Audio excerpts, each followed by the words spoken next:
आप ये समझ रहे हैं कि बीमारी आपकी, आप बीमारी की परवाह नहीं करें, वो उल्टा रहा है, बीमारी आपकी परवाह नहीं कर रही। मगर जब ये आपको पता चलेगा कि इसके मुज़र असरात आपकी सेहत पे क्या हुए, उसमें बहुत देर हो चुकी होगी। 40 साल से ज़्यादा उम्र के जो लोग हैं उनमें 5 में से 1 को ब्लड प्रेशर की बीमारी है, चाहे उसको पता है या नहीं पता। लॉन्ग टर्म ब्लड प्रेशर, पुराना ब्लड प्रेशर किडनी फेल कर सकता है। और अचानक तबीयत ख़राब हुई, एक बच्चा जो मेरे ज़हन में आ रही मिसाल, कॉन्वोकेशन के लिए जाना था, अगले दिन तबीयत ख़राब हुई, पता चला कि तो उसको तो ब्लड प्रेशर भी था और उसको किडनी फेलियर भी था, और पहली बार पर। अक्सर जो मरीज़ होता है, क्या हुआ, कुछ भी नहीं था, कल तक ठीक था, अचानक कुछ हो गया। मैंने कहा नहीं, अचानक कोई बीमारी नहीं आती, अचानक हमारी आंखें खुलती हैं।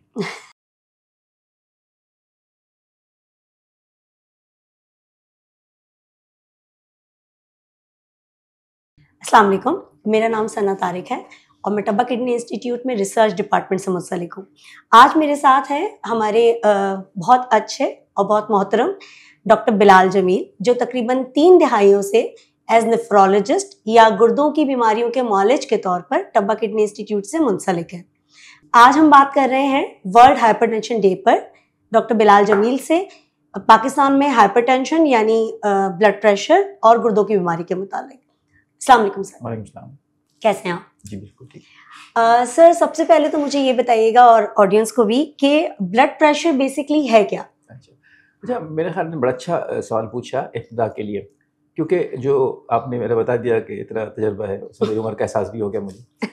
उसमें हमने देखा है कि मरीज़ों में अभी भी कंसेप्ट कोई ठीक नहीं है। आप किसी से पूछें कि आपको ब्लड प्रेशर है, वो कहता हाँ है। आप पूछें दवाई खाते हैं कि दवाई नहीं खाते, आपको क्या होता है कि मेरा ब्लड प्रेशर लो होता है, तो वो लो को भी ब्लड प्रेशर समझता है। तो बेसिकली ब्लड प्रेशर या होगी जो टेक्निकल इस्तिलाह है हाइपरटेंशन, जो है वो ब्लड प्रेशर के हाई होने को कहते हैं। ब्लड प्रेशर के लो होना भी बीमारी है, मगर वो उसको हम आम इस्लाम में ब्लड प्रेशर नहीं कहते हैं। और अगर उसका उर्दू में कहें तो उसका जो उर्दू में नाम है वो है बुलंद फशार खून। तो ब्लड प्रेशर का मुस्तकिलन बढ़े रहना हाइपरटेंशन, जैसा कहते हैं हाइपर हो गए हो तुम, तो हाइपर ज़्यादा हो जाए तो ब्लड प्रेशर की बीमारी है।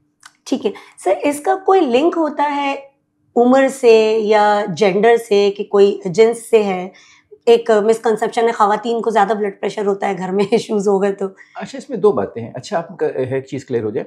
एक तो हम बात कर रहे हैं नॉर्मल ब्लड प्रेशर की, हर आदमी का जो जिंदा है उसका ब्लड प्रेशर होगा, तो उसकी एक नॉर्मल रेंज है। अब उसकी नॉर्मल रेंज जो है वो एज के साथ है, बच्चों में कुछ और होगा, मिडिल एज में कुछ और होगा, और क्या कहते हैं बड़ी उम्र में कुछ और होगा। ब्लड प्रेशर जैसा आपको मालूम ही है कि ऊपर का होता है, नीचे का होता है, दोनों की रेंज जो है वो उम्र के साथ बढ़ती है, नंबर 1। नंबर 2, इसी तरह बीमारी में भी बढ़ता है। अगर मैं आप मुझसे पूछें कि एक मतलब हम क्योंकि आम लोगों में के लिए बात कर रहे हैं और हम उनको समझाना चाह रहे हैं कि क्या एक वो है, तो मैं कहूँगा 130/80 जो है ये एक नॉर्मल ब्लड प्रेशर है। ठीक है, 130/80 नॉर्मल ब्लड प्रेशर किसी के लिए भी। अगर उसका किसी से ज़्यादा रहता है तो फिर वो एक मसला है, उसके लिए देखना चाहिए। हाँ, कुछ लोगों का कम भी रहता है, ख़वातीन का ब्लड प्रेशर कम भी रहता है, कुछ ख़वातीन का 100/60 या 90/60 ब्लड भी होगा, पर वो उसको हम नॉर्मल ब्लड प्रेशर में काउंट करेंगे। अच्छा, दूसरी बात जो इसके साथ अहम है वो ये है कि ब्लड प्रेशर कोई ऐसी चीज़ नहीं है कि हर आदमी का हर वक्त 130/80 ही रहेगा। ये आदमी गहरी नींद सोया हुआ है, बहुत रिलैक्स बैठा हुआ है, या बहुत स्ट्रेस में बैठा हुआ है, या टेंशन में है, या खुदा न खास्ता कोई ऐसी परेशानी के सिचुएशन को फेस कर रहा है, तो उसमें ये बढ़ भी सकता है। तो इसीलिए blood pressure, high blood pressure की बीमारी की तशखीस वो एक ब्लड प्रेशर की रीडिंग से नहीं होती। उसके लिए ज़रूरी है कि आदमी रिलैक्स्ड हो, नंबर 1।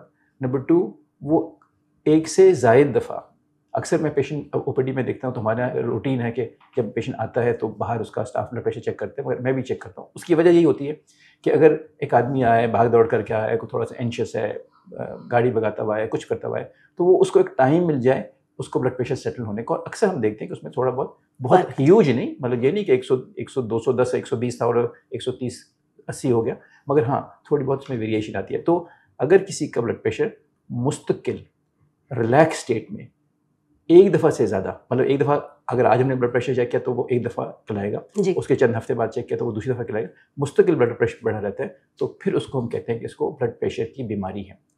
ठीक, तो सर आपने कहा कि 130 और 80 हम नॉर्मल ब्लड प्रेशर कंसिडर करते हैं, तो क्या रेंज होती है ब्लड प्रेशर की जिसे आप हाइपरटेंशन में कंसिडर करते हैं? अगर ये मुस्तकिल 140 और 90 से ज़्यादा रहे। तो अब इसमें भी थोड़ा सा ये है कि आजकल जो नई क्लासिफिकेशन आई है उसमें उन्होंने नॉर्मल ब्लड प्रेशर कहा है, फिर प्री हाइपरटेंशन कहा है, फिर हाइपरटेंशन कहा है। तो मेरे ख्याल में अमूमी लोगों से गुफ्तगू करने के लिए उनको कंफ्यूज नहीं करना चाहिए। अगर किसी का 130/80 है तो वो ठीक है, अपना ब्लड प्रेशर चेक करता रहे, और अगर किसी का मुस्तकिलन 140/90 से ज़्यादा रहता है तो वो अपने किसी मालिज से रुजू करे और उसको दिखाए कि मेरा ब्लड प्रेशर ये रहता है। ठीक है। और आपने कहा ये एक एक हफ्ते के गैप से चेक होना चाहिए? कुछ गैप से, कुछ डिसेंट गैप मतलब से, वो कुछ आवर्स में अगर डिफरेंस ले। हाँ, मेरे मतलब ये भी नहीं है अगर किसी का खुदा न खास्ता 240-120 आ रहा है तो वो एक हफ्ता इंतजार करे। ऑब्वियसली वो बहुत हाई ब्लड प्रेशर है, उसको जल्दी चेक कराना चाहिए, मगर या जो भी मौलिज है उसका उसके लिए फैसला करेगा। मगर ये मेरे से कहने का मकसद ये है कि एक से ज़ायद रीडिंग होनी चाहिए, और वो कितनी स्पेस्ड आउट होनी चाहिए वो डिपेंड करेगा कि अर्जेंसी क्या है। कि बहुत हाई ब्लड प्रेशर है तो ऑब्वियसली हम एक हफ्ता थोड़ा इंतजार करेंगे। जी ठीक। सर, कौन से ऐसे बेसिक सिम्टम्स हैं जो इंसान जिससे अंदाज़ा लगा सकता है कि उसका ब्लड प्रेशर हाई हो रहा है? अच्छा, इसमें बेसिकली कुछ सिम्टम्स तो हैं जो मैं बता भी दूंगा, मगर मैं इस बात पर इसरार करूंगा कि किसी शख्स को सिम्टम्स का इंतज़ार नहीं करना चाहिए, क्योंकि खुदा ने हमारे अंदर इतनी सलाहियत रखी है कि हमारी जिस्म जो है हमारी ज़रूरत से ज़्यादा काम कर रहा होता है, और हमारा जिस्म बहुत सी एक्सट्रीम सिचुएशंस को, डिफ़िकल्ट सिचुएशंस को, स्ट्रेस को कोप कर रहा होता है। तो अक्सर हमारे साथ ये होता है कि मरीज़ आके कहता है कि डॉक्टर साहब जब मुझे सर में दर्द होता है, या जो मुझे आंख फड़कने लगती है, या मुझे पैल्पिटेशन होती है, या मुझे सांस खराब होता है, या मुझे कुछ और होता है, तो मुझे पता चल जाता है मेरा ब्लड प्रेशर। तो ये बात दुरुस्त है। हाई ब्लड प्रेशर में सर में दर्द भी हो सकता है, हाई ब्लड प्रेशर में पैल्पिटेशन भी हो सकती है, सांस भी खराब हो सकता है, चेस्ट पेन भी हो सकता है, मगर उस अलामतों का इंतज़ार नहीं करना चाहिए। उन अलामतों का इंतज़ार नहीं करना चाहिए।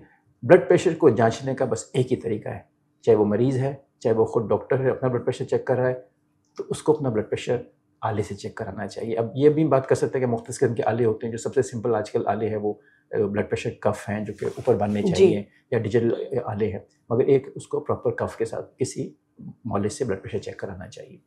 ठीक। और अगर उनके करीब में कुछ ना हो तो वो जो ऑटोमेटिक जी हाँ, बिल्कुल। आजकल तो जो घर के लिए होते हैं वो सिंपल से आले होते हैं जिसको ऊपर हाथ पे, यहाँ कफ पे बांधा जाता है, और उसमें एक बटन दबाया जाता है, वो ऊपर का और नीचे का ब्लड प्रेशर और पल्स दे देता है।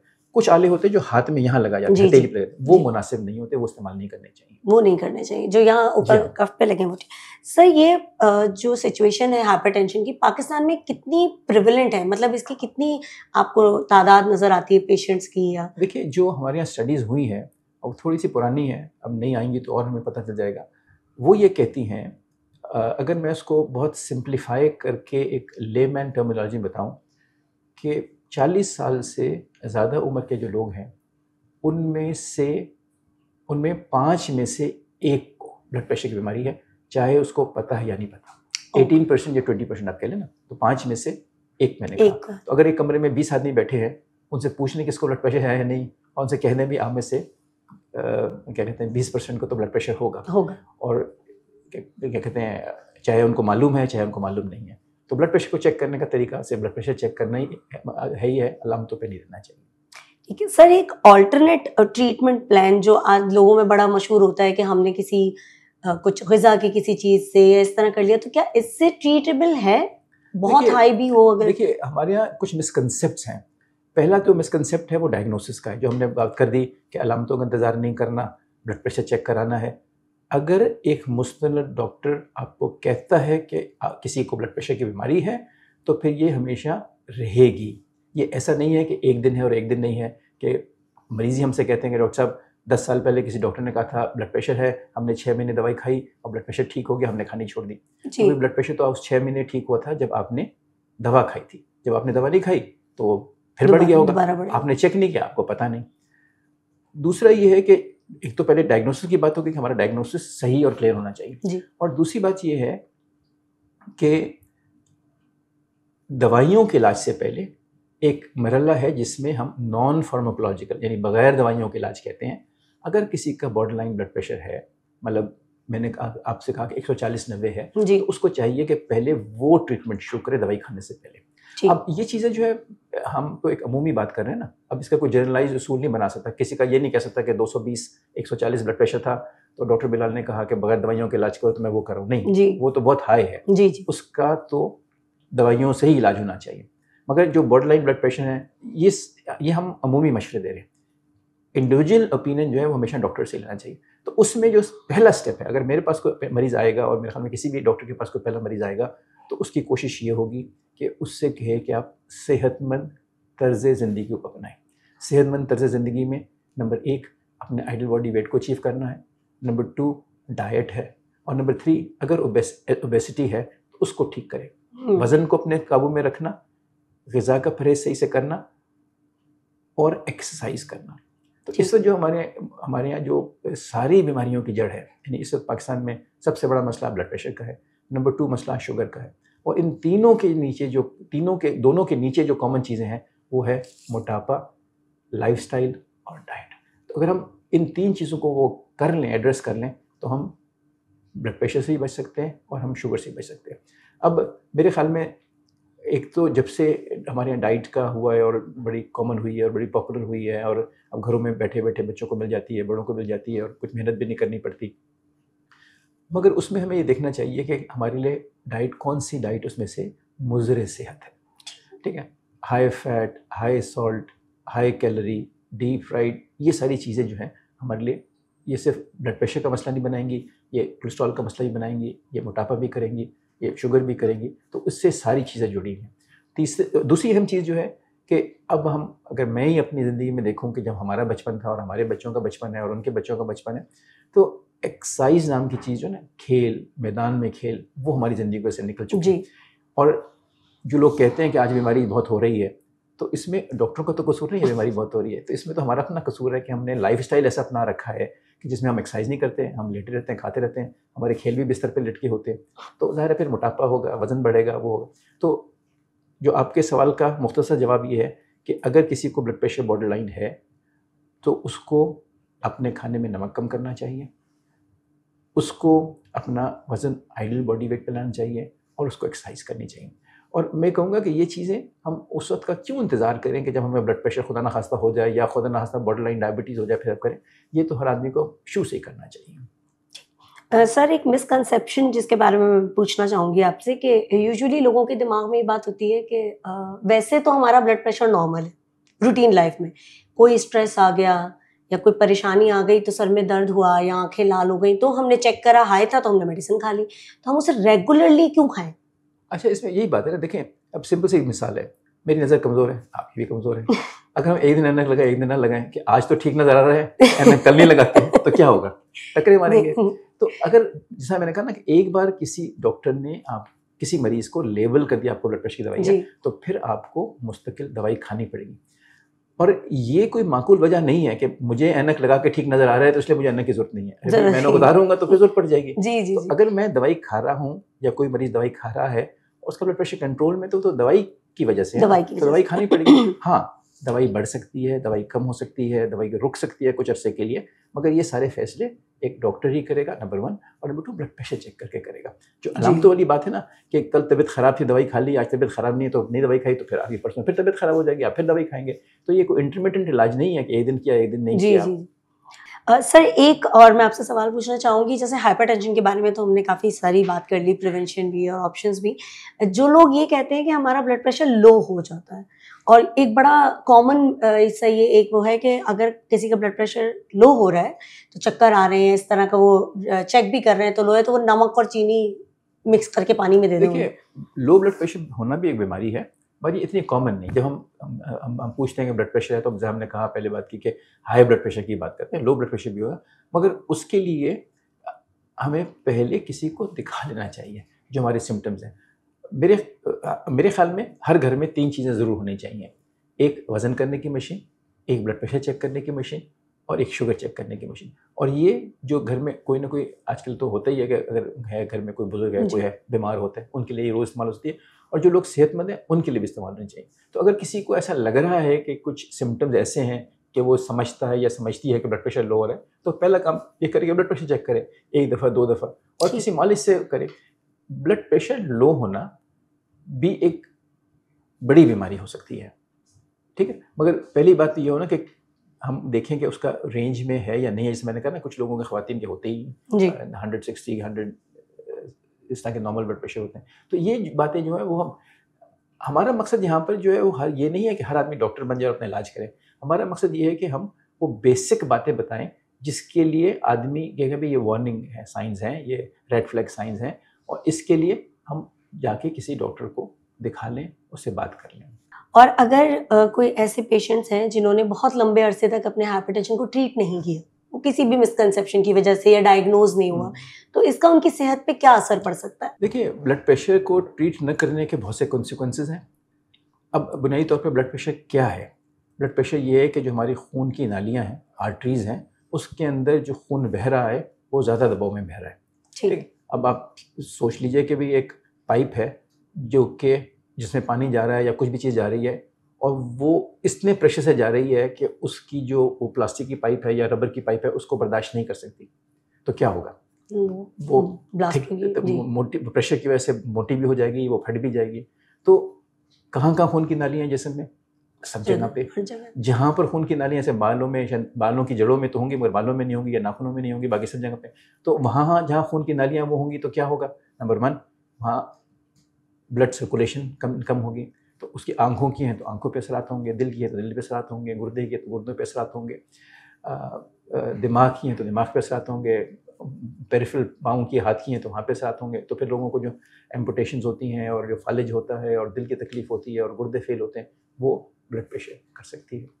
और अगर फट गई नाली खुदा की कहीं पर ब्रेन की होती है तो हेमरेज वगैरह होगा, वो एक और कॉम्प्लिकेशन हो जाता है। ठीक। सर, क्या हाइपरटेंशन का गुर्दों की सेहत से कोई लिंक बनता है या कुछ आपस में इनका कुछ हाँ, तो इसमें आपके सवाल में 2 बातें हैं, और एक बात, दोनों बातें बहुत अहम हैं। एक तो ये कि किसी को ब्लड प्रेशर की बीमारी हो गई तो वो गुर्दों पे कैसे डाल सकती है। जी। ब्लड प्रेशर की बीमारी हो गई, जैसे मैंने कहा खून की नालियाँ जो हैं किडनी में जा रही हैं वो थिक हो जाएंगी, मोटी हो जाएंगी, खून की सप्लाई कम हो जाएगी तो किडनी फेलियर हो जाएगा। जी। तो पाकिस्तान में ये लोग किडनी फेल होते हैं और जो डायलिसिस पर चले जाते हैं, उसमें एक बड़ी वजह ब्लड प्रेशर भी है। ब्लड प्रेशर के मरीजों को मैंने कहा और कॉम्प्लिकेशन भी होती हैं, साथ और बीमारियाँ मिल जाती हैं, वो करती हैं। और इस सवाल का एक दूसरा पहलू भी है। जो हम ब्लड प्रेशर की बात कर रहे हैं अभी तक, वो हम यूजुअली उनकी बात कर रहे हैं जो कि बड़ी उम्र में होता है, 40 ईयर्स की एज में ज़्यादा होता है, जिसको हम प्राइमरी हाइपरटेंशन कहते हैं। ठीक। और एक और ग्रुप बीमारी का है जिसको हम सेकेंडरी हाइपरटेंशन कहते हैं, वो उम्र कम उम्र के लोगों में होते हैं। कुछ लोगों को जो कि 40 साल से कम के होते हैं, उनमें ब्लड प्रेशर किसी और बीमारी की अलामत होता है। वो बीमारी गुर्दे की बीमारी हो सकती है, वो बीमारी गुर्दे के साथ एक ग्लैंड होता है एड्रेनल, उसकी बीमारी हो सकती है, वो दिल की बीमारी हो सकती है, वो हार्मोन्स की बीमारी हो सकती है, वो जो खून की बड़ी नालियाँ होती हैं वो कहीं से तंग हो जाए उसकी बीमारी हो सकती है।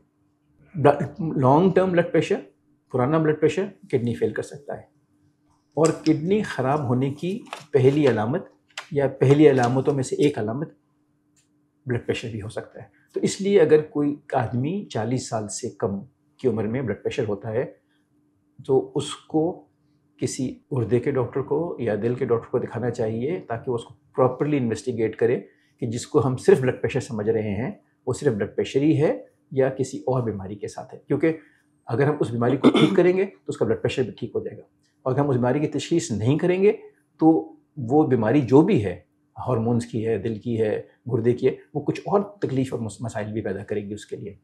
ठीक। तो अगर कोई ऐसा पेशेंट है जिसको अगर ब्लड प्रेशर हाइपरटेंशन का इशू है, बुलंद फिशार खून जो आप कह रहे थे, तो उसको चाहिए अगर वो 40 साल से कम उम्र हो या ज़्यादा हो, दोनों सूरतों में उसे अपने गुर्दों की सेहत, दिल की सेहत के बारे में भी नॉलेज होनी चाहिए। यहाँ मैं एक पब्लिक सर्विस जो होता है ना, मैसेज के लिए लोगों में शऊर पैदा करने के मैं कहूँगा कि अगर आप देखते हैं कि आपके कोई भी शख्स है जिसको ब्लड प्रेशर है, तो उससे कहिए भी आप खुद से इलाज मत कीजिए, आप डॉक्टर के पास जाइए, दिखाइए, उसमें ऐसी कोई बड़ी बात नहीं है और ज़रूरी नहीं है गोली खाएं तो उससे कुछ होगा। क्या कहते हैं, और भी तरीके इलाज के।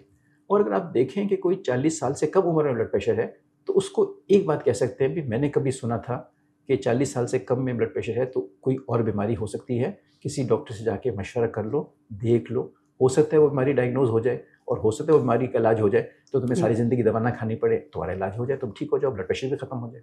तो मेरे ख्याल में ये एक दूसरा अहम मैसेज जो हम देना चाहेंगे। एक तो हमने कहा कि भाई प्रॉपर डायग्नोसिस होना चाहिए, और दूसरा ये कि भाई अगर किसी को 40 साल से कम है तो उसको एक वजह ढूंढनी चाहिए। वजह नहीं भी मिलती, ज़रूरी नहीं है कि हर एक में हो, फैमिली हिस्ट्री मेजर है, जिन बहुत से लोगों में ये फैमिली ब्लड प्रेशर होता है, बहुत से लोगों में नहीं मिलती, मगर ढूंढनी ज़रूर चाहिए। इसके अलावा सर एक ही आपने जब फैमिली हिस्ट्री की बात करी तो एक सवाल मेरे जहन में आया कि बहुत सारे लोगों के घरों में वालिदैन हैं या बुजुर्ग हजरात हैं तो उनको ब्लड प्रेशर है तो वो एक मेडिसिन ले रहे होते हैं, तो जो यंगस्टर्स भी हैं कभी अगर बीपी एक आध दफ़ा उनका हाई आ गया तो वो ये कहते हैं कि बस हमने जो वो मेडिसिन वो अब्बा खा रहे थे ना वही खा ली। देखिए, ये तो एक दूसरा सवाल है और दूसरा स्प्लिट है कि सेल्फ मेडिकेशन तो किसी तरह भी नहीं होनी चाहिए। जी। सेल्फ मेडिकेशन तो किसी तरह भी नहीं होनी चाहिए, क्योंकि हमें नहीं मालूम उसके अपने मुज़र असरात हो सकते हैं वो करने के। पहली बात जैसे हमने कहा ना कि अगर किसी आदमी का एक बार ब्लड प्रेशर बढ़ा हुआ तो गोली खानी उसने खुद से खा ली, जी। तो ऑब्वियसली हमें नहीं मालूम कि उसको ब्लड प्रेशर था भी या नहीं था, वो थोड़ा सा किसी स्ट्रेस की वजह से था या चेक करने में कोई एरर था, कुछ था, तो उसको डॉक्टर से ही लेके दवाई खानी चाहिए। तो मेरे ख्याल में तो सेल्फ मेडिकेशन नहीं चाहिए। मैंने देखे हैं ऐसे पेशेंट्स को 6-6 साल से दवाई खा रहे हैं, कैसे हुआ कि था ब्लड प्रेशर चेक कराया था तो हाई आया, तो फिर दवाई खानी शुरू कर दी। डॉक्टर को कभी नहीं दिखाया, कभी नहीं दिखाया, तो दवाई कैसे खानी शुरू कर दी कि मेरी बहन खाती थी तो मैंने भी कहा मैं भी खाना शुरू करता हूँ। 6 साल से दवाई खा रही है, वही वो बहन ठीक है तो मैंने भी खा ली। सर कोई ऐसा एहतियाती तदाबीर में या प्रिवेंशन में आप ऐसे क्या सजेस्ट करेंगे हाइपरटेंशन के लिए भी और हाइपरटेंशन से लिंक किडनी डिजीज के लिए भी? हर आदमी को अपना वेट पता होना चाहिए और ये पता होना चाहिए कि उसका वेट कैसे प्रोग्रेस कर रहा है, ठीक है, कि मतलब उसको बढ़ रहा है, कम हो रहा है, स्टेबल है, क्या है। और जो बेली फैट होता है ना उस पर तो हर एक आदमी, अच्छा सॉरी, वज़न के साथ बीएमआई पता होना चाहिए। बीएमआई के लिए आपको क्या कहते हैं, वज़न पता होना चाहिए अपना और आपका हाइट पता होनी चाहिए। और आजकल तो दुनिया में ज़िंदगी इतनी आसान हो गई है कि आप जाएँ गूगल पे जाएँ, आप बीएमआई टाइप करें और आपको कोई कैलकुलेटर मिल जाएगा, उसमें हाइट डालें अपनी, वो डालें, आपका बीएमआई बता देगा। तो हमारी बीएमआई जो है वो 23 से कम होनी चाहिए मर्दों की ना, जो भी है उसका वो मिल भी जाएगा चार्ट का। हमारी एशियंस की और यूरोपियंस की बीएमआई में डिफरेंस है। हम जब अपने आप को कंपेयर करें तो हम एशियन की बीएमआई के साथ कंपेयर करें, तो हम और हर आदमी को चाहिए कि वो अपने उस टारगेट वज़न पे रहे, कोशिश करे कि उस वज़न पे रहे। अब दो अजीब चीज़ें हैं हमारे यहाँ जो कहना चाहिए कि पैराडॉक्स। एक तरफ तो हम क्या कहते हैं, खूब खाते हैं पीते हैं, पैसा खर्च करते हैं बीमार होने के लिए, फिर खूब पैसा खर्च करते हैं सेहत पाने के लिए समझ में नहीं आती। तो पहले खाने पीने पैसा खर्च कम करते हैं, एक्सरसाइज पे जिसमें कोई खर्चा नहीं होता, दौड़ लगाएं, कुछ करें, एक्सरसाइज करें, घर में करें, जैसे कर सकते हैं, उसमें कोई खर्चा नहीं होता, वो नहीं करें, वो करें ताकि कल को पैसा खर्च कम हो। दूसरा ये होता है कि हमारे हर चीज़ का कंसेप्ट ये होता है कि ब्लड प्रेशर हुआ, कुछ हुआ कि दवाई खाई थी तो ये हो गया। अरे भाई, जो आप खाना खा रहे हैं, जो आप फास्ट फूड खा रहे हैं, जो खा रहे हैं, उसके साइड इफेक्ट किसी से पूछे ना, इसके साइड इफेक्ट्स क्या हैं आपके, क्या आप जो रोज़ पिज़्ज़ाज खा रहे हैं, रोज़ बर्गर खा रहे हैं, रोज़ डीप फ्राइड खा रहे हैं, इनके क्या साइड इफेक्ट्स हैं, या बहुत मुर्गन खाना खा रहे हैं, उसके क्या साइड इफेक्ट्स हैं। दवाइयों के साइड इफेक्ट पूछें, बिल्कुल पूछना चाहिए, आपको जानना चाहिए, हमें हमारा फ़र्ज़ है बताना, बताएंगे, ज़रूर बताएंगे, पर उनके साइड इफेक्ट किसी से जाके पूछे ना। ठीक। सर जो यंगस्टर्स हैं, जो यूथ हमारी जिसे हम कहते हैं, उनके एक लाइफ स्टाइल बहुत डिफरेंट है एज़ कम्पेयर टू थोड़ा जो इनसे पहले वाली जनरेशन्स हैं, तो उनके लिए ऐसे कौन सा मैनेजमेंट या प्रिवेंशन प्लान आप उन्हें बताना चाहेंगे जिससे हाइपरटेंशन और किडनी डिजीज दोनों से ही बच सके वो? अच्छा, इसको क्या कहते हैं, हम थोड़ा सा इस सवाल को ब्रॉड कर लेते हैं। मैं ये कहूँगा कि जैसे हम आजकल देख रहे हैं कि बीमारियाँ बढ़ रही हैं, और बीमारियाँ बढ़ने की वजह जो है वो हमारा लाइफस्टाइल, डाइट और ये सारी चीज़ें हैं। तो अब हम देख रहे हैं कि नौजवान बच्चे जो भी हैं वो भी क्या कहते हैं, ब्लड प्रेशर बीमारी में मुब्तला होते हैं, और वो भी अनफॉर्चुनेटली अब मेरे जहन में सब बहुत सी ऐसी मिसालें आ रही हैं बच्चों की जो कि ए लेवल का इम्तहान दे रहे थे या ओ लेवल का इम्तहान दे रहे थे, या इम्तहान दे दिया था और रिजल्ट आने वाला था और इस तरह कहते हैं, और अचानक तबीयत ख़राब हुई। एक बच्चा जो मेरे जहन में आ रही मिसाल, कॉन्वोकेशन के लिए जाना था, अगले दिन तबीयत ख़राब हुई, पता चला कि तो उसको तो ब्लड प्रेशर भी था और उसको किडनी फेलियर भी था, और पहली बार पता चला। तो मेरा ये होगा कि हम इंतज़ार ना करें अलामतों का, ठीक, हम अपने जहन से ये निकाल दें कि ये बीमारियां जो हैं ब्लड प्रेशर की, और ये सिर्फ बड़ों को ही हो सकती हैं, हमारे 70 साल के 80 साल के वालिदैन को या उनके बुज़ुर्गों को ही हो सकती हैं, कम उम्र में नहीं हो सकती। तो कम उम्र में भी ये बीमारियां हो सकती हैं, और कम उम्र में बीमारियां होने की वजह से हमने वही कही कि एक्सरसाइज का ना होना जी, खुराक का ठीक ना होना, और बच्चों में एक आध चीज़ और भी है जो किसी तरह रिलेट करती है, मगर एक जनरल मैसेज जो होना चाहिए कि जो आजकल बहुत सी चीज़ों को जो ड्रग्स वगैरह लेते हैं, और एक आध दफ़ा जब मेरे पास कोई बच्चा आया, किसी और कॉलेज में ओ लेवल का स्टूडेंट था, किसी में पढ़ता था, आया किसी और तकलीफ़ के लिए बयान करने के लिए, तो खुद ही उसने कहा मुझसे ना कि कि जी ये मसला मेरा फलाना चीज़ से तो नहीं हो सकता, वो ड्राई आइस या कौन सी आइस जो है उससे नहीं हो सकता। तो मैंने कहा तुम ये क्यों लेते हो? उसने बड़ा कैजुअल कहा ये तो नॉर्मल है, तो कोई नहीं, तो सारे ही बच्चे लेते हैं, ये करते हैं। तो ये इन चीज़ों का, तो मेरे ख्याल में जो प्रिवेंशन की बात है ना, वो फिर वही आती है कि नंबर 1 आइडियल बॉडी वेट पे अपने आप को रखें। मैं समझता हूँ कि बहैसियत एक वालिद के मेरी जिम्मेदारी है आज कि जब मैं अपने बच्चों की प्लानिंग कर रहा हूँ कि 20 साल के बाद ये डॉक्टर बनेगा और ये इंजीनियर बनेगा और ये फलाना कारोबार करेगा और ये फलाना तरक्की करेगा, तो मैं ये भी देखूँ कि 20 साल के बाद ये वो सारे काम कर रहा होगा या खुदा न खास्ता किसी बीमारी में मुब्तला अस्पताल में बैठा हुआ होगा। तो ये मेरी जिम्मेदारी है, जहाँ मैं उसकी पढ़ाई पे तवज्जो देता हूँ, जहाँ मैं उसकी बाकी चीज़ों पे तवज्जो देता हूँ, मैं उसकी सेहत पे भी तवज्जो दूँ, मैं उसके स्क्रीनिंग कराता हूँ। कोई स्क्रीनिंग बहुत ज़्यादा वो नहीं है। और क्या कहते हैं, जो एक चीज़ और भी इसमें है वो है सॉल्ट इनटेक। आजकल हमारे यहाँ यानी जो इस वक्त के 2 वाइट पॉइजन्स हैं, एक शुगर है और एक सॉल्ट है। सॉल्ट जो है वो ज़्यादा लेना, अच्छा अब हम कितना लेना चाहिए किसी को, कितना किसी को लेना चाहिए, उसका एक सिंपल सा तरीका ये है कि एक आदमी को अपने 24 घंटे खाने में एक छोटी चम्मच नमक की जो होती है, जिसमें 5 ग्राम सॉल्ट होता है, सोडियम क्लोराइड, या 2.3 ग्राम सोडियम होता है, 24 घंटे में ये लेना चाहिए। अब जो घर में लोग खाना बनाते हैं या बनवाते हैं, तो उनको अंदाज़ा होना चाहिए कि कितने लोग हैं घर में और वो कितना खाना लोगों का बनता है और उसमें कितना नमक इस्तेमाल होता है, सही। तो उसको उससे कम करना चाहिए। सॉल्ट बंद कर देना वो नहीं है, इतना कम हो कि वो, ये एक प्रिवेंशन के लिए है। अच्छा, हम जो खाते हैं सॉल्ट, यानी हमारे यहाँ जो पाकिस्तान में खाना पकता है, जो एशियन हमारी कुकिंग है, उसमें सॉल्ट इतना बड़ा मसला नहीं होता, बहुत कम लोग होते हैं। मगर हम जो और खाने खाते हैं जी, जो आजकल के फास्ट फूड हैं, जो बर्गर्स हैं और क्या कहते हैं, इस सारी इस तरह की पिज़्ज़ाज़ है, सब कुछ है, और उसमें सॉल्ट कंटेंट ज़्यादा होता है। और हमारे अपने पाकिस्तानी खाने हैं जो हैं, जिसमें अचार है, नींबू है, आप किसी को कहें खाने में नमक न डालना, तो वो खाना उबला हुआ खाना शुरू कर देगा, साथ अचार खाना शुरू कर देगा, उससे ज़्यादा नमक उसमें आ जाएगा। नींबू है। फिर सॉल्ट जो है हमारे यहाँ खानों में प्रिजर्वेटिव्स के तौर पे इस्तेमाल होता है। ये होता है ना, जो मशरूम्स हैं, ऑलिव्स हैं, इस तरह की और चीज़ें हैं, वो ब्राइन में की हुई होती है, उसमें नमक ज़्यादा होता है, तो वो अवॉइड करनी चाहिए। हमारे जो बाज़ार में रोटी पकती है उसमें सोडियम का कंटेंट, आटा नमक ज़्यादा होता है। घरों में भी आजकल जो लोगों को रोटी पकानी चाहिए उसमें नमक, आटे में नमक नहीं डालना चाहिए। कुछ घरों में कस्टम है कि डालते हैं आटे में नमक ताकि वो नहीं डालना चाहिए, क्योंकि इसी तरह थोड़ा थोड़ा करके होता है। जो ये आजकल नूडल्स ये सारे इंस्टेंट मेकिंग वो हैं, तो इसमें सॉल्ट एक हमारी जो ग़िज़ा में जाता है, वो एक सोडियम क्लोराइड टेबल सॉल्ट जिसको हम कहते हैं वो है। एक चाइनीज़ सॉल्ट है एजिनोमोटो, जो कि बैन कर दिया गया है, मगर अभी भी हमारे यहाँ खानों में मिलता है। बहुत से आप मसालों के पैकेट, बहुत से आप क्या कहते हैं, जो सॉसेज हैं, रेडी टू कुक चीज़ें हैं, उसमें देखें तो उसमें सॉल्ट का कंटेंट भी ज़्यादा होगा, उसमें शायद एजिनोमोटो भी पड़ी हो, चाइनीज़ सॉल्ट जो है सोडियम मोनोग्लूटामेट वो भी पड़ा हो, और सोडियम बेस्ड फ्लेवर एनहांसर्स जो होते हैं, जिसमें लिखा होगा सोडियम फलाना फलाना फलाना, तो उसमें वो भी सोडियम ही है, वो सोडियम क्लोराइड नहीं है। अब जैसा चाइनीज़ सॉल्ट है, इसमें सोडियम कंटेंट ज़्यादा है, इसका टेस्ट नमक की तरह नहीं होता, क्यों फ्लेवर एनहांस करने के लिए डालते हैं, तो उसकी क्वांटिटी ज़्यादा डाली जाती है। तो इस सोडियम की चीज़ों को क्या कहते हैं, अवॉइड करें। सर, ये अभी जो आप सॉल्ट के बारे में बात कर रहे थे, तो आजकल मैंने देखा है कि जो छोटे बच्चे हैं, बिल्कुल अंडर 2 ईयर 3 ईयर, उनके हाथ में चिप्स के पैकेट्स दे दिए जाते हैं, या इस तरह की अनहेल्दी चीज़, जी अनहेल्दी चीज़ नहीं देने चाहिए, और उसका डीप फ्राइड भी है, सॉल्ट कंटेंट भी ज़्यादा, और उसका आंसर यूजुअली पेरेंट्स ये देते हैं कि भाई दे लाइक इट, ये खा लेते हैं, at least they are eating something. ठीक है, वो तो अगर इस पे तो हम नहीं छोड़ सकते ना, छोटा बच्चा है, वो खेलता हुआ खाई की तरफ जाएगा, तो क्या हम नहीं कहेंगे बच्चा जा रहा है, जाने देंगे उसको? तो मेरे ख्याल में जो अहम बात है कि हमको आज इस बात का एहसास होना चाहिए कि जो गलतियां हम हमारे बच्चे कर रहे हैं और हम उसको देख के खामोश बैठे हैं, वो ऐसा नहीं है कि अपने उनके मसाइल नहीं होंगे, उनके आगे मसाइल होंगे।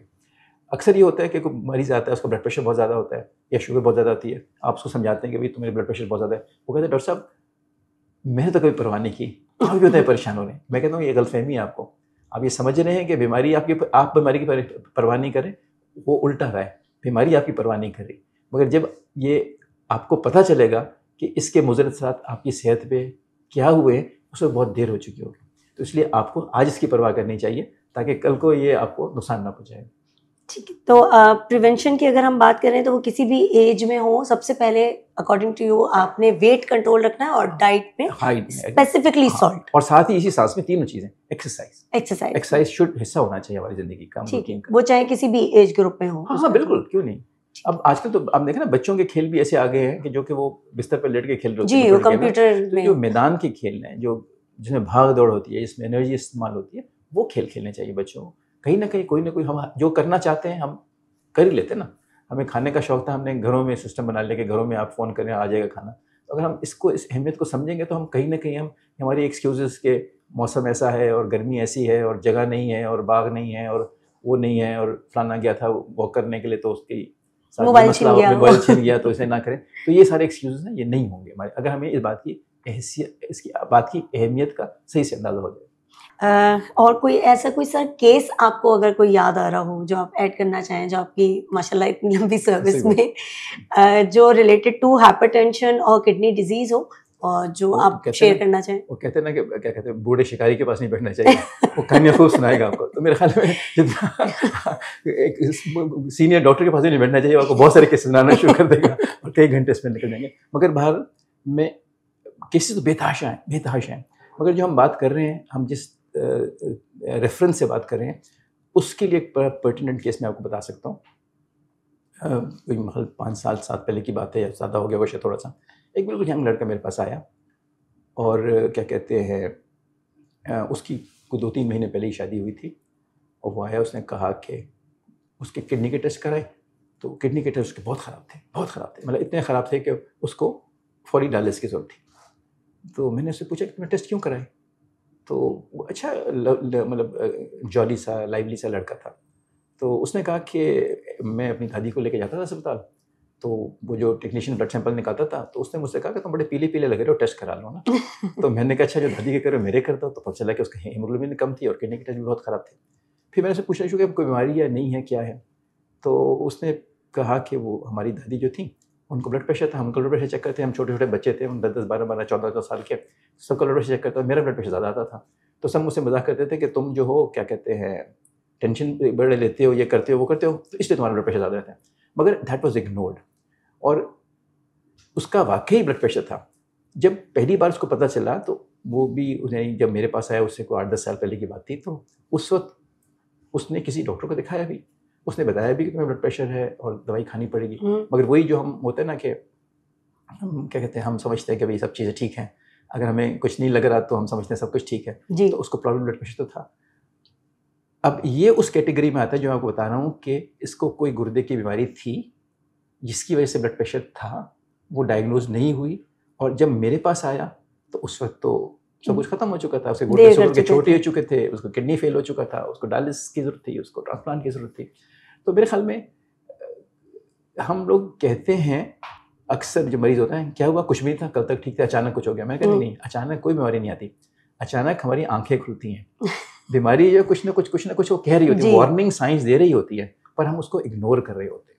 तो हमें वो इग्नोर नहीं करना चाहिए। जो भी एबनॉर्मल सिम्टम्स है, मैं नहीं कहता कि मतलब हर आदमी को ऑब्सेस होना चाहिए, छोटी बात के लिए वो करना चाहिए, मगर एक एबनॉर्मल सिम्टम है जो कि परसिस्ट कर रहा है, तो उसके लिए आप अपने घर में किसी करीब को, जो भी है, फिजिशियन को दिखा लें। उसमें क्या है, अगर हम 2 टेस्ट करा के चीज़ को एक्सक्लूड कर लेंगे, तो कम से कम हमें कॉन्फिडेंस आ जाएगा कि हम किसी चीज़ पे जो कि ठीक हो सकती है आज बैठे नहीं हैं, और कोई 5 साल बाद, 10 साल बाद, 20 साल बाद हमको अफसोस होगा कि अच्छा भी उस वक्त हमने चीज़ को देख लिया होता तो आज पहुँचे होते।